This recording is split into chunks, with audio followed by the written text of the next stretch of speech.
ہمارے ملک میں دلی میں جو بلاسٹ ہوا، کن لوگوں نے کیا؟ شروعاتی تحقیقات میں جو نام پیش کیے جا رہے ہیں مسلمانوں کے نام. کون سے مسلمان ہیں یہ لوگ؟ کیا چاہتے تھے؟ اور اس سے حاصل کس کا فائدہ ہوا؟ مجھے کوئی بھی سینس رکھنے والا مسلمان ہو، کوئی بھی بتائے. یہ بات اس لیے میں عرض کر رہا ہوں کہ آج بہت سارے نوجوان جذباتی ہو گئے، اور کچھ لوگوں کی وجہ سے، یعنی کفار و مشرکین کی تکالیف کی وجہ سے وہ سوچتے ہیں ایسے قدم اٹھا لینا چاہیے. میں ان سے کہتا ہوں ایک بات یاد رکھنا، ایکسٹریمزم، شدت پسندی دوسری شدت پسندی کو جنم دیتی ہے. ایسا نہیں کہ تم تشدد کرو گے تو سامنے والا تشدد نہیں کرے گا.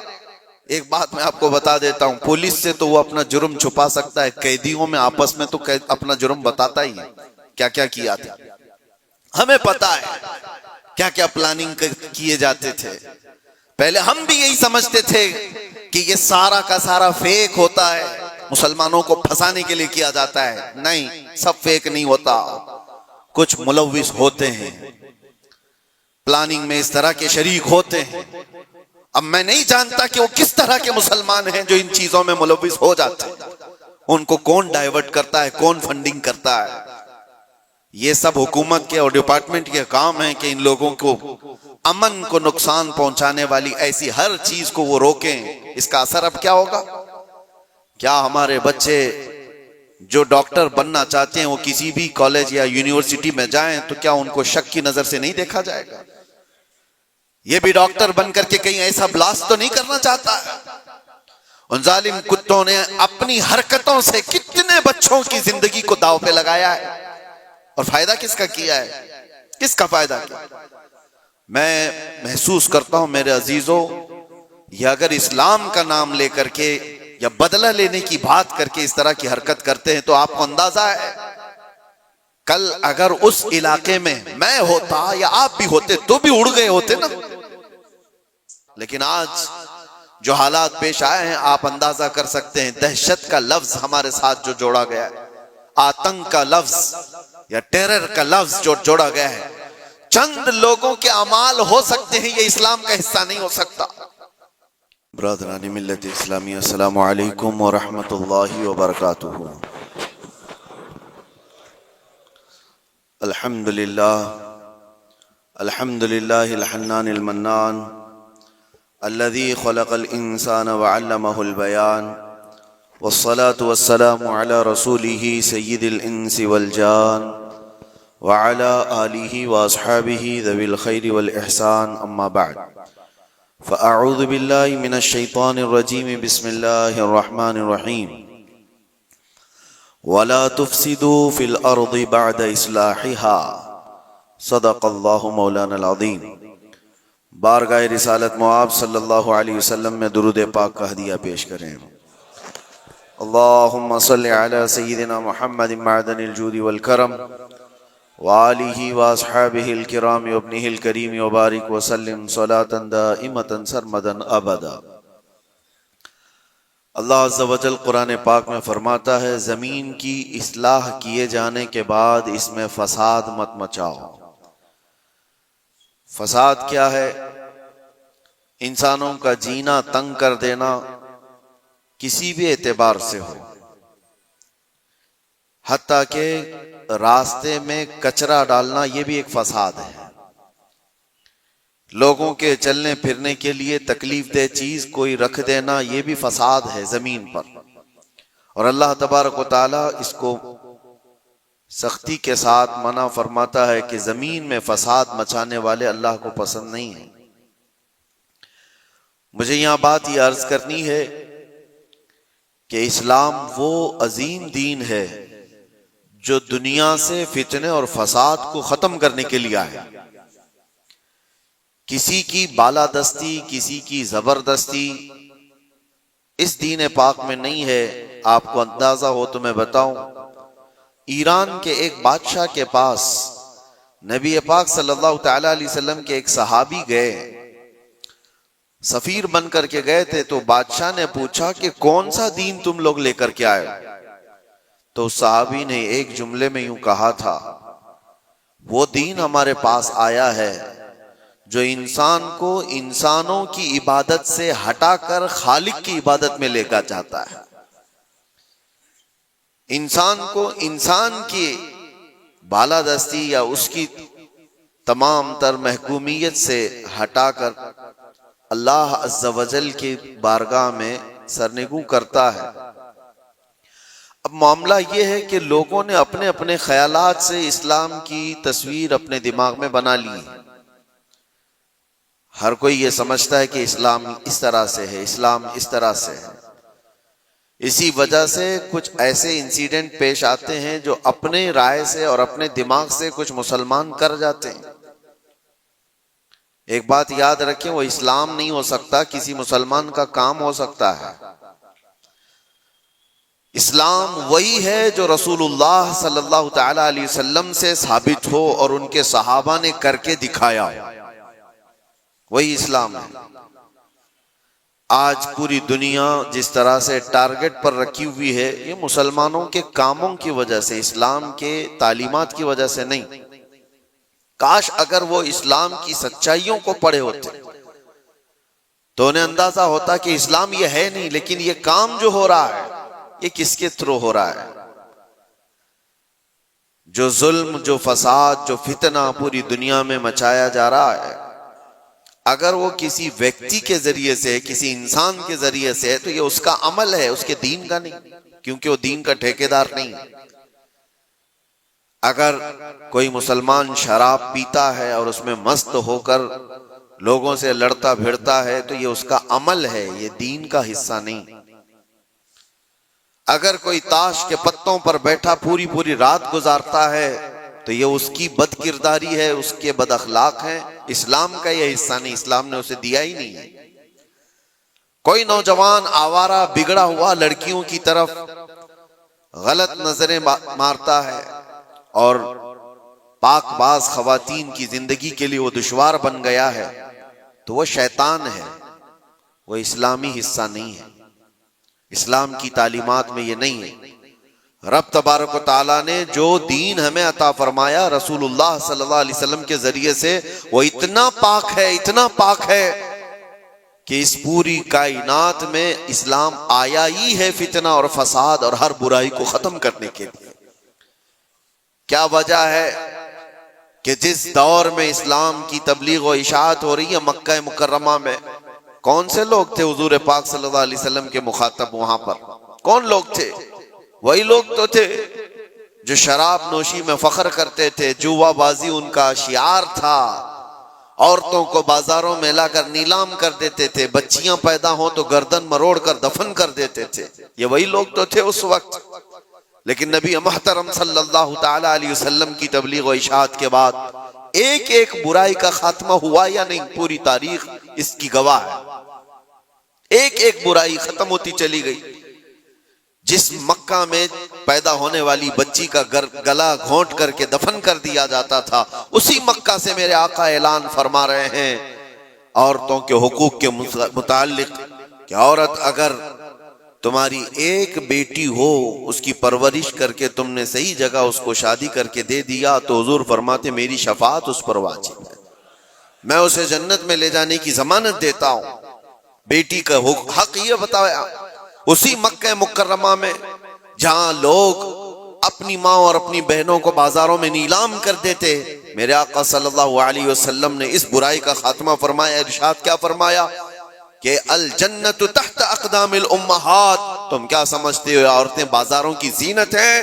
تمہاری اگر ماں ہے تو اس کے قدموں میں تمہاری جنت، بہن ہے تو تمہارے حق میں اس کی دعائیں قبول ہیں، بیوی ہے تو اس کو ایک لقمہ کھلانا صدقے کا ثواب ہے۔ عورتوں کے حقوق بیان کیے۔ جہاں بچوں پر ظلم ہوتا تھا نبی محتشم صلی اللہ تعالی علیہ وسلم نے اس کو ختم فرمایا۔ بوڑھوں کے لیے، بیواؤں کے لیے، بیواؤں کو تو معاشرے میں رہنے نہیں دیا جاتا تھا، ان کے لیے الگ بستیاں ہو جاتی تھیں۔ شگن اب شگن یہ بھی ہمارے علاقے میں بھی پائے جاتے ہیں سب چیزیں۔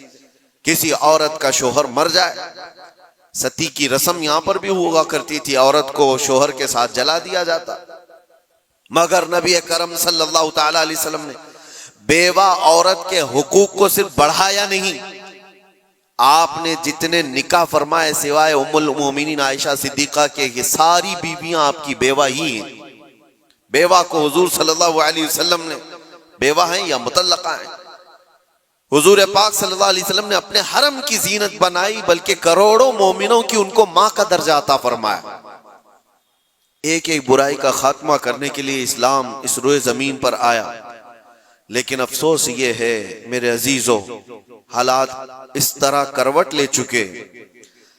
بہت پہلے ایک شاعر نے کہا تھا بارگاہ مصطفیٰ صلی اللہ علیہ وسلم میں عرض کرتے ہوئے، اے خاصان رسول وقت دعا ہے، امت پہ تیرے وقت عجب آ کے پڑا ہے۔ جو دین نکلا تھا اپنے دیش سے، اپنے وطن سے، آج وہ پردیس میں غریب الغربا ہے۔ یہ دین بڑی شان سے نکلا تھا اپنے وطن سے، اور ہر کسی نے اس کو گلے لگا لیا تھا، اور آج یہ اپنے ہی لوگوں کے درمیان اجنبی بن چکا ہے۔ یہ دین اسلام اپنے ہی لوگوں کے بیچ میں اجنبی بنا ہوا ہے۔ توجہ چاہتا ہوں میرے عزیزو، اسلام کی اس عظیم چھبی کو، اس عظیم صورت کو مسخ کرنے کے لیے صرف غیروں نے نہیں، جبہ ٹوپی پہننے والے، داڑھی رکھنے والوں نے بھی بدنام کرنے میں کسر نہیں چھوڑی۔ آج ہندوستانی نہیں، پوری دنیا جن مظاہر کو دیکھ کر کے خوف زدہ ہوتی، جس کو دہشت گردی کہا جاتا ہے۔ دہشت یہ ایک ورڈ ہے، دہشت ڈر کو کہتے ہیں، خوف پیدا کرنا۔ مطلب میں اگر چند بچوں کو سامنے لے کر کے تلوار دکھا دوں، آگ لگا کر کے دکھا دوں، تو بچوں کے دلوں کے اندر خوف آئے گا۔ اس کو کہتے ہیں ڈر پیدا کرنا، یہی ورڈ ہے دہشت گردی۔ اسی کو آتنکوادی کہا جاتا، آتنکواد بھی اسی کو کہا گیا کہ ڈر پیدا کرنا لوگوں کے دلوں کے اندر، ٹیررزم اس کو انگلش میں، کہ لوگوں کو خوف کا ماحول بنا کر کے رکھنا کہ ڈرتے رہیں لوگ۔ کیا یہ اسلام کا حصہ ہے؟ لوگوں کے اندر ڈر پیدا کرنا، خوف پیدا کرنا۔ میں تمہیں بتاتا ہوں، عام لوگوں کی بات تو چھوڑو، رب تبارک و تعالی اپنے حبیب صلی اللہ تعالی علیہ وسلم کو کیا فرماتا ہے؟ فَذَكِّرْ إِنَّمَا أَنْتَ مُذَكِّرْ لَسْتَ عَلَيْهِمْ بِمُسَيْطِرْ۔ اے رسول، آپ ان کو صرف واعظ و نصیحت کریں، آپ کو اسی لیے بھیجا گیا ہے۔ نبی پاک صلی اللہ تعالی علیہ وسلم کو رب تبارک و تعالی نے یہ فرمایا، فَبِمَا رَحْمَةٍ مِّنَ اللَّهِ لِنْتَ لَهُمْ وَلَوْ كُنْتَ فَظًّا غَلِيظَ الْقَلْبِ لَانفَضُّوا مِنْ حَوْلِكَ۔ اے رسول، آپ کے دل کی نرمی ہے کہ یہ لوگ آپ کے ارد گرد ہیں، اگر آپ سخت لہجہ استعمال کریں گے تو یہ سارے لوگ دور ہو جائیں گے۔ کس کے لیے اللہ فرما رہا ہے؟ رسول اللہ کے لیے، کہ سخت لہجہ استعمال نہ کریں۔ زبان کا سخت لہجہ استعمال کرنے کو منع کیا گیا کہ لوگ بکھر جائیں گے۔ یہاں پر جو دہشت گردی کا لفظ استعمال ہے پوری دنیا کی ڈکشنری میں یہ نیا آیا ہوا، اور لوگوں نے تو اب اسلاموفوبیا نام سے ایک نیا ورڈ ایجاد کیا۔ اسلاموفوبیا کیا ہے؟ اسلام کے نام سے لوگوں میں ہیبت طاری کرنا، دہشت طاری کرنا، ڈر طاری کرنا۔ اگر یہ چند جماعتیں مل کر کرتی ہیں بنام مسلمان، چاہے وہ پاکستان کی رہنے والی ہوں، افغانستان کی ہوں، سیریا کی ہوں، عراق کی ہوں، کہیں کی بھی ہوں، لیکن وہ اسلام کی ٹھیکیدار نہیں ہو سکتی، وہ اسلام کی ذمہ دار نہیں ہے۔ انہوں نے اپنے دماغوں سے اسلام کی صورت بنائی ہوگی، ڈر پیدا کر کے۔ نبی پاک صلی اللہ تعالی علیہ وسلم نے کبھی تو تبلیغ نہیں فرمائی۔ آؤ آپ کو میں بتاؤں، ایک جنگ سے واپسی کے دوران صحابہ بھی سب تھکے ہوئے تھے، ایک جگہ حضور بھی آرام کرنے کے لیے لیٹ گئے، صحابہ بھی لیٹ گئے، سب کی آنکھیں لگ گئی ہیں تھکان کی وجہ سے، اور حضور پاک صلی اللہ تعالی علیہ وسلم اپنی تلوار ایک درخت کے پاس لٹکائے ہوئے اس درخت کے نیچے آرام فرما رہے ہیں۔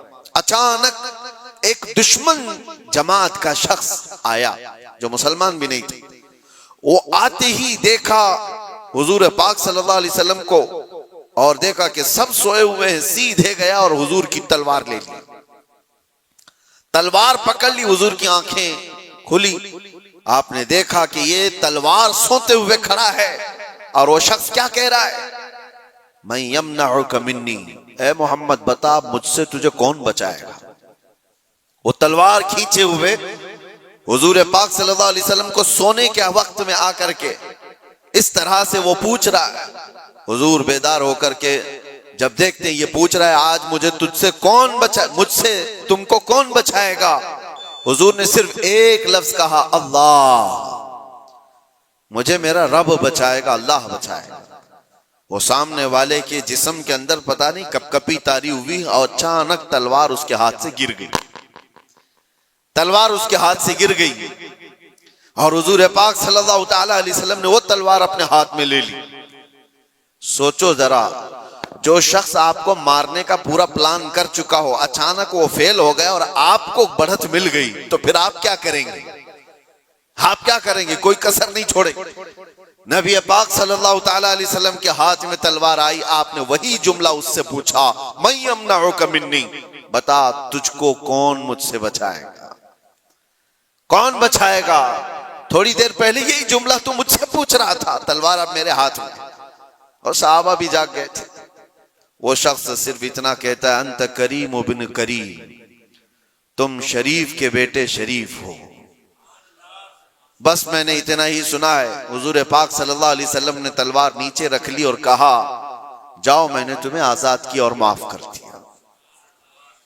سختی کے ساتھ جو تلوار اٹھایا ہے، دنیا کا تو دستور ہے، لڑائی اس کے ساتھ ہوتی ہے جو آپ سے لڑنے آیا ہو۔ اپنے ڈیفنس میں آدمی لڑتا ہے، لیکن یہاں میرے مصطفیٰ صلی اللہ علیہ وسلم نے اس کو درگزر کیا جو آپ پر تلوار اٹھایا ہوا تھا۔ چاہتے تو ڈر سناتے، ٹکڑے کر کے اس کی قوم کے پاس بھیجتے اور دہشت پھیلا دی جاتی کہ ڈرو کہ جو بھی اس طرف آئے گا اس کی حالت یہ کر دی جائے گی۔ ناگزیر حالات جب پیدا ہوئے تب جنگیں ہوئی ہیں، بہت ایسی حالتیں آ گئی ہیں کہ جینا تنگ کر دیا گیا ہے، تب جنگیں ہوئی ہیں، ورنہ تو اسلام کا دستور یہ ہے۔ میرے آقا صلی اللہ علیہ وسلم نے فرمایا، لا تتمنوا لقاء عدوکم، تم دشمن سے لڑنے اور بھڑنے کی تمنا بھی مت کرو، جنگ کی تمنا کرنا بھی جائز نہیں۔ حضور پاک نے فرمایا، ہاں ایسی صورت پیدا ہو گئی تمہارے اوپر تب وہ جنگ کے ناگزیر حالات میں کہا گیا۔ لیکن آج جو حالات پیش آئے ہیں آپ اندازہ کر سکتے ہیں، دہشت کا لفظ ہمارے ساتھ جو جوڑا گیا ہے، آتنک کا لفظ یا ٹیرر کا لفظ جو جوڑا گیا ہے، چند لوگوں کے اعمال ہو سکتے ہیں، یہ اسلام کا حصہ نہیں ہو سکتا۔ جس طرح سے ابھی ہمارے ملک میں دلی میں جو بلاسٹ ہوا، کن لوگوں نے کیا؟ شروعاتی تحقیقات میں جو نام پیش کیے جا رہے ہیں مسلمانوں کے نام۔ کون سے مسلمان ہیں یہ لوگ؟ کیا چاہتے تھے؟ اور اس سے حاصل کس کا فائدہ ہوا؟ مجھے کوئی بھی سینس رکھنے والا مسلمان ہو، کوئی بھی بتائے۔ یہ بات اس لیے میں عرض کر رہا ہوں کہ آج بہت سارے نوجوان جذباتی ہو گئے، اور کچھ لوگوں کی وجہ سے، یعنی کفار و مشرکین کی تکالیف کی وجہ سے وہ سوچتے ہیں ایسے قدم اٹھا لینا چاہیے۔ میں ان سے کہتا ہوں ایک بات یاد رکھنا ہے، ایکسٹریمزم، شدت پسندی دوسری شدت پسندی کو جنم دیتی ہے۔ ایسا نہیں کہ تم تشدد کرو گے تو سامنے والا تشدد نہیں کرے گا، تم ایک کرو گے سامنے دو کرنے والے ہوں گے، تم دو کرو گے چار کی شدت اور ہو جائے گی۔ یہ حل نہیں ہے دنیا میں۔ جن نوجوانوں نے یہ راستہ اختیار کیا، اگر میری بات وہ سنتے ہیں تو توجہ چاہتا ہوں، کس کا بھلا کیا ہے؟ ان جماعتوں نے اس طرح کے قتل و غارت سے، اس طرح کے بلاسٹ سے کس کا بھلا کیا ہے؟ امت کا، اسلام کا، مسلمانوں کا، ملک کا، کس کا؟ کسی کا نہیں۔ ناحق راستے میں چلنے والوں کی جانوں کو لینا، قرآن کہتا ہے من قتل نفسا بغیر نفس او فساد فی الارض فکأنما قتل الناس جميعا، جس نے ناحق ایک جان کو قتل کیا ہے اس نے پوری انسانیت کو قتل کیا ہے۔ چھٹے پارے میں رب تعالیٰ فرماتا ہے اس نے پوری دنیا کا قتل کیا ہے۔ لوگ کیا سمجھتے ہیں یہ بلاسٹ کر لینا، کسی بھی علاقے میں جا کر کے بارود سے اڑا دیا جانا، اس کو جہاد سے تعبیر کرتے ہو؟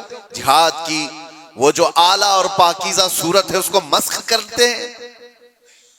اس کو لوگوں کے درمیان بری شکل پیش کرنے کے لیے. میں نے تو کبھی آج تک یہ محسوس بھی نہیں کیا. عراق کے بھی بہت سارے سفر کیے. چند سالوں پہلے پوری دنیا میں IS نے اپنی دہشت پیدا کر کے رکھی تھی. کیا تھی یہ جماعت؟ کبھی بھی قریب سے دیکھنے والا اور پڑھنے والا سمجھ سکتا تھا اسلام کی بو باس بھی انہیں نہیں لگی. جو 12 سال کی 13 سال کی لڑکیوں کو عراق کی منڈیوں میں لے جا کر کے بیچتے ہوں، چھوٹی لڑکیوں کو، وہاں کے حالات ہمیں پتہ ہے، اور ان کی تربیت ایسے کرنا، پورا پیٹرول کی چوری کرنا، دنیا میں بیچنا، اور یہ قتل و غارت اور یہ جو فساد مچایا تھا، اس فساد کا نام اسلام ہو ہی نہیں سکتا. اور اسی لیے میں نے سب سے پہلے آیت کیا پڑھی؟ وَلَا تُفْسِدُوا فِي الْأَرْضِ بَعْدَ إِصْلَاحِهَا. رب تعالیٰ فرماتا ہے اس پوری زمین پر کہیں فساد مت مچاؤ اس کی اصلاح کیے جانے کے بعد. ارے میاں یہاں کچرا ڈالنے کی اجازت نہیں ہے، تم خون بہانے کی بات کرتے ہو. ہاں، محمد عربی صلی اللہ تعالیٰ علیہ وسلم کا وفادار جو ہوگا، ارے شیر تو میدانوں میں لڑے جاتے ہیں، مقابلہ ہوگا تو میدانوں میں مقابلہ ہوتا ہے. یوں نہیں ہوتا کہ ناحق کوئی بھی راستہ چلنے والے کی جان لے لی جائے اور اس کو کہا جائے کہ یہ جہاد ہے، یہ جنگ ہے، یہ بدلہ ہے، یہ انتقام ہے. ہرگز نہیں. میں سخت مذمت کرتا ہوں ایسے تمام گتیویدیوں کا. کوئی بھی نوجوان اس طرح کی حرکتوں میں ملوث ہوتا ہے تو جانتے ہیں اس کا نقصان کتنا لمبا ہوتا ہے، کتنا لمبا نقصان ہوتا ہے. ان ظالموں نے جو کچھ بھی کیا، چند مہینوں پہلے کشمیر میں جو ہوا تھا، پہلگام میں چن چن کر کے جن لوگوں کو مار دیا گیا تھا، وہ جو سیر و سیاحت کے لیے گئے تھے وہ کس کے دشمن تھے؟ کس کے دشمن تھے؟ جن کو انہوں نے پکڑ پکڑ کر کے نام پوچھ کر کے مارا، وہ کس کے دشمن تھے؟ کیا اسلام کے دشمن تھے، مسلمانوں کے دشمن تھے، یا تمہارے قرآن حدیث کسی کی دشمنی کی تھی جن کو پکڑ کے مارا گیا؟ کیا اسلام میں اس بات کی اجازت ہے کہ کہیں پر بھی کوئی گھومنے آئے اور اس کو مار دیا جائے؟ ان ظالم کتوں نے جن لوگوں کو مارا، اس کے بعد جو دہشت پھیلانے کی کوشش کی، اس کا اثر کیا ہوتا ہے دنیا میں اور دوسری جگہوں پر؟ غیر مسلموں کے پاس یہی میسج جاتا ہے کہ یہ اس طرح تنہا پا کر کہیں پہ بھی قتل کر سکتے. پورے مسلمانوں کو انہوں نے خطرے میں ڈالا. آج جو ہوا اس کا بھی اثر وہی ہوگا جو 9/11 کے بعد ہوا تھا. آپ کو پتا ہے 2001 میں امریکہ کے اندر جو بلڈنگیں گرا دی گئی تھی جس میں 3000 لوگ قریب مارے گئے تھے، ورلڈ ٹریڈ سینٹر پر جو حملے ہوئے تھے، اس کی تحقیقات ہوئی. اس کے بعد پھر کئی سالوں کے بعد افغانستان سے ذمہ داری قبول کی ایک جماعت نے کہ اس کو ہم نے کیا، لیکن اس کا اثر کیا ہوا جانتے ہیں؟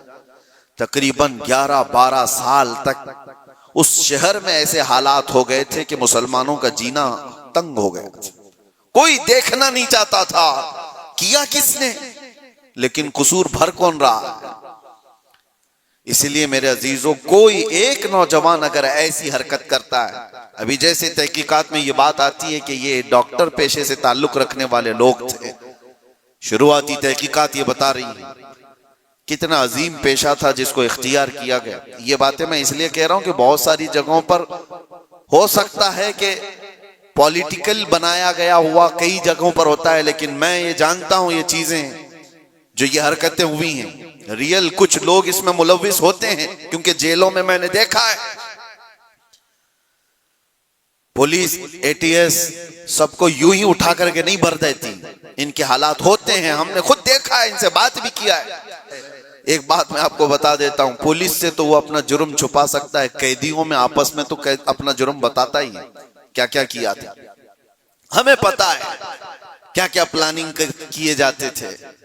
پہلے ہم بھی یہی سمجھتے تھے کہ یہ سارا کا سارا فیک ہوتا ہے، مسلمانوں کو پھنسانے کے لیے کیا جاتا ہے. نہیں، سب فیک نہیں ہوتا، کچھ ملوث ہوتے ہیں، پلاننگ میں اس طرح کے شریک ہوتے ہیں.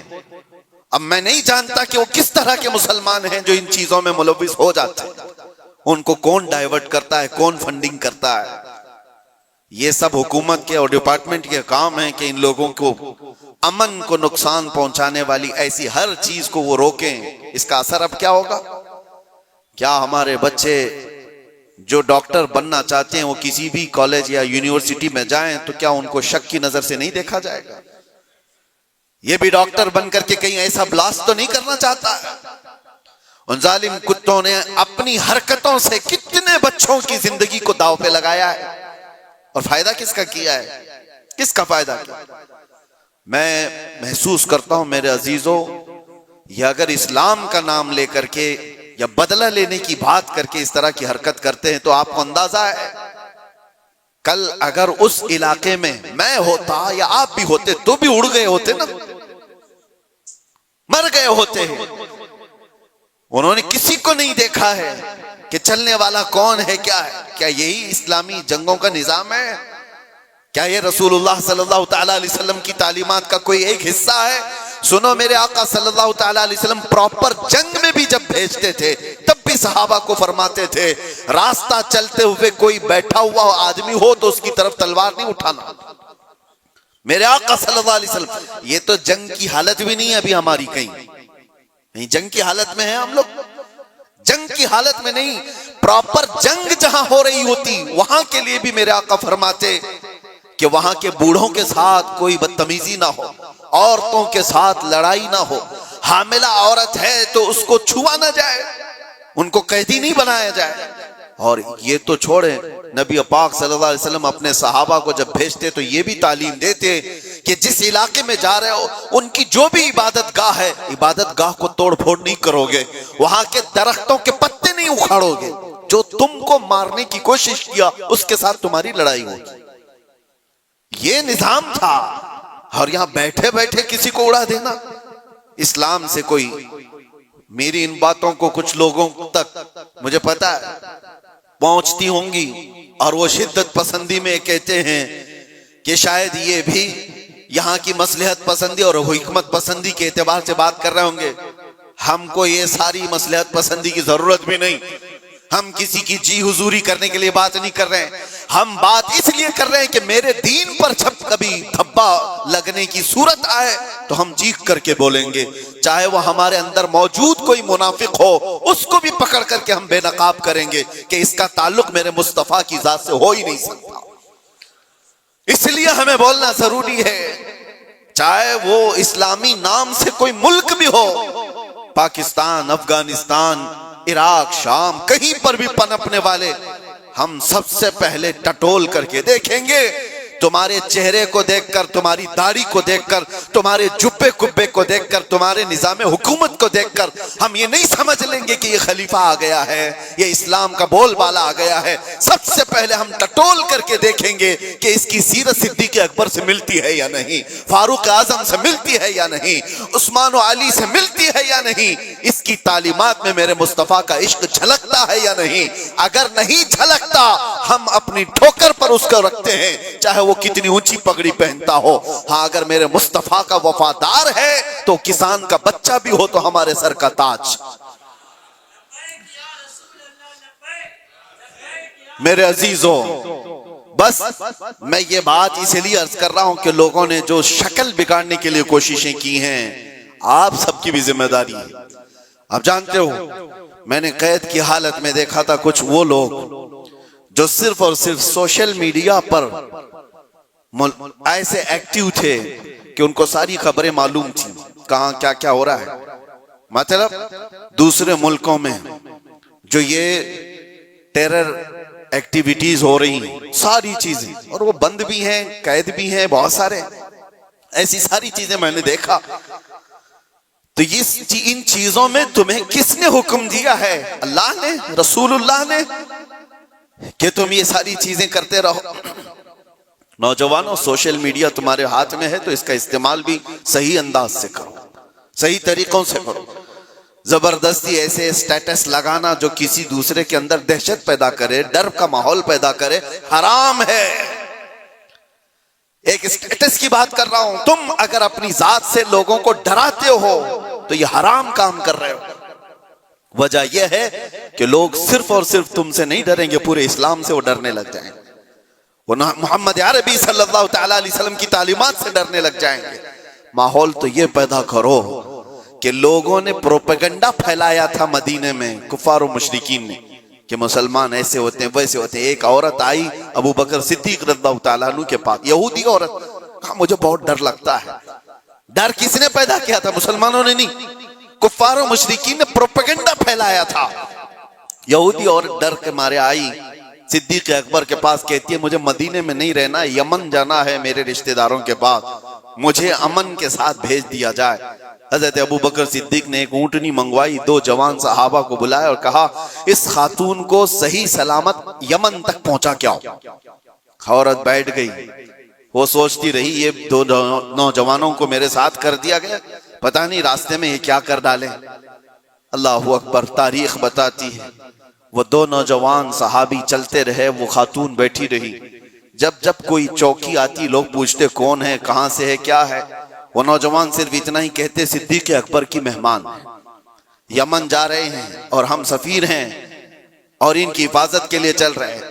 پورے یمن تک کا راستہ طے ہو گیا، وہ خاتون کہتی ایک نوجوان بھی میری طرف نگاہ اٹھا کر نہیں دیکھا۔ صحیح سلامت پہنچنے کے بعد وہ خاتون اپنے رشتہ داروں کو جمع کرتی ہے اور کہتی ہے میں تو ڈر کے مارے مدینے سے بھاگ کر آئی تھی، مجھے خبریں ایسی پھیلائی گئی تھی، مجھے ڈر تھا، ایک دہشت کا ماحول تھا، میں اپنے رشتہ داروں میں آئی تھی، لیکن سب سے میں یہ اعلان کرتی ہوں کہ میں واپس مدینے جا رہی ہوں، اس لیے کہ اس سے زیادہ امن مجھے اور کہیں نہیں لگتا جو میری عزت کی حفاظت کریں۔ یہ ماحول پیدا کرو اے نوجوانوں، ماحول تو یہ پیدا کرو کہ لوگ تمہارا استقبال کریں۔ آج لوگ تمہیں اپنے محلے میں گھر دینے سے ڈرے نہیں کہ ان کو گھر دیں گے تو پتہ نہیں یہ کیا کر ڈالے گا، گندگی کر ڈالے گا، گھور گھور کر کے لوگوں کو پریشان کر ڈالے گا۔ یہ تو دہشت پیدا کرنے والا ماحول ہے، کیوں نہیں دیا جاتا؟ ڈر کا ماحول پیدا کرنے کی بجائے امن کا ماحول ایسا پیدا کرے، محبت کا ماحول ایسا پیدا کرو کہ لوگ تمہارا استقبال کریں۔ آپ کو پتا ہے 19 سال کے محمد بن قاسم کو ہندوستان میں جب وہ پہلے قدم رکھا تھا اپنے علاقے کے علاقے دیے تھے اور کہا تھا اے نوجوان تو اپنی حکومت چلا، ہم تیرے پیچھے چلنے کو تیار ہیں۔ اخلاق دیکھا تھا، کردار دیکھا تھا، عورتوں کی حفاظت کرنے والے جوان کو دیکھا تھا تو دنیا قدموں میں تھی۔ اخلاق وہ پیدا کرو، دہشت کا ماحول نہیں، ڈر کا ماحول نہیں۔ میں سخت ترین جملوں سے مذمت کرتا ہوں اس طرح کے حملوں کا، اور ظاہر سی بات ہے ہم جس ملک میں رہ رہے ہیں میرے عزیزوں، درد ہمیں اس بات کا بھی ہوتا ہے، ہم اپنے ملک میں کچرا بھی نہیں پھینکنا چاہتے تو ناحق برادران وطن چاہے وہ کوئی بھی ہوں ان کی جان لینے کی اجازت کیسے دی جا سکتی؟ کیا یہ میرے ملک جہاں میں رہ رہا ہوں آپ رہ رہے ہیں اس کی عزت پر خطرہ نہیں ہے؟ اس کی حفاظت، اس کی سیکیورٹی پر خطرہ نہیں ہے؟ اور صرف ملک میں رہنے والوں کے اندر دہشت نہیں پیدا ہوئی ہے، پوری دنیا میں جہاں یہ میسج جائے گا لوگ جو آنے والے ہوں گے وہ ڈر جائیں گے، پتہ نہیں ان کے ہاں ایسے حالات۔ تو کیا یہ ملک کی چھبی کو خراب کرنے کی کوشش نہیں؟ کتنی ایک کام سے ان ظالموں نے اپنے خاندان کو جوخم میں ڈالا، اپنے رشتہ داروں کو، اپنے وطن کو، اپنے دین کو، اور جہاں وہ پڑھتے تھے وہ سب جگہ کو، سب کو خطرے میں ڈالا ہے اور برباد کیا ہے ایک عمل نے۔ اسی لیے قرآن نے کیا کہا، ناحق کسی ایک کی جان لینے کا مطلب ہے پوری دنیا کی قتل کرنے کے برابر، اور کیا انہوں نے انسانیت کے قتل کے برابر ہے۔ اللہ تعالیٰ ایسی گتی ویدیوں میں ملوث رہنے والے منافقوں سے ہماری حفاظت فرمائے۔ میں دعا کرتا ہوں اور گزارش بھی یہی کرتا ہوں ہر نوجوان کو کہ اس طرح میں درمیانی راستہ اختیار کروں، مداہنت بھی نہیں کہ دین کو چھوڑ کر کے چاپلوسی کرنے کے لیے کچھ لوگوں کی تلوار چاٹنے کے کام کیا جائے، ان کو راضی کرنے کے کام کیا جائے، میں اس بات کا قائل نہیں ہوں، لیکن یہ بات بھی ضرور کہوں گا کہ ایسے شدت پسند کوئی تحریک ہو، کوئی تنظیم ہو، کوئی ایسی گتی ویدیاں ہو رہی ہوں، ان سے تمہارا کوئی تعلق نہ رہے، ان کے درمیان۔ ہاں آپ کو اپنے نبی پاک کی محبت پر بھروسہ ہے یا نہیں؟ میرے نبی پاک صلی اللہ علیہ وسلم سے جو عشق ہے مجھے کامل بھروسہ ہے، میں تنہا بھی میدان میں رہوں گا میرے نبی کی مدد آئے گی، رب تبارک و تعالیٰ کی مدد ہوگی جب ہمیں یہ یقین ہے اللہ ہمارے ساتھ ہے، رسول اللہ کی محبت ہمارے ساتھ ہے، ہمارا چلنا پھرنا ہی راستے میں کافی ہو جایا کرتا ہے۔ اسی لیے میرے عزیزو، محبت رسول پر بھروسہ رکھو، اللہ کی ذات پر یقین رکھو، حالات یوں ہی اچھے ہو جائیں گے۔ اللہ کریم ہم سب کو اس ملک کے امن و امان عطا فرمائے، اور برکتوں والا اور خوشحالی والا، امن و امان والا ملک ہمیں عطا فرمائے۔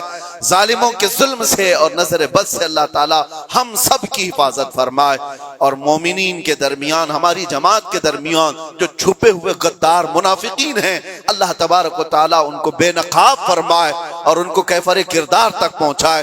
وآخر دعوانا ان الحمدللہ رب العالمین۔ السلام علیکم۔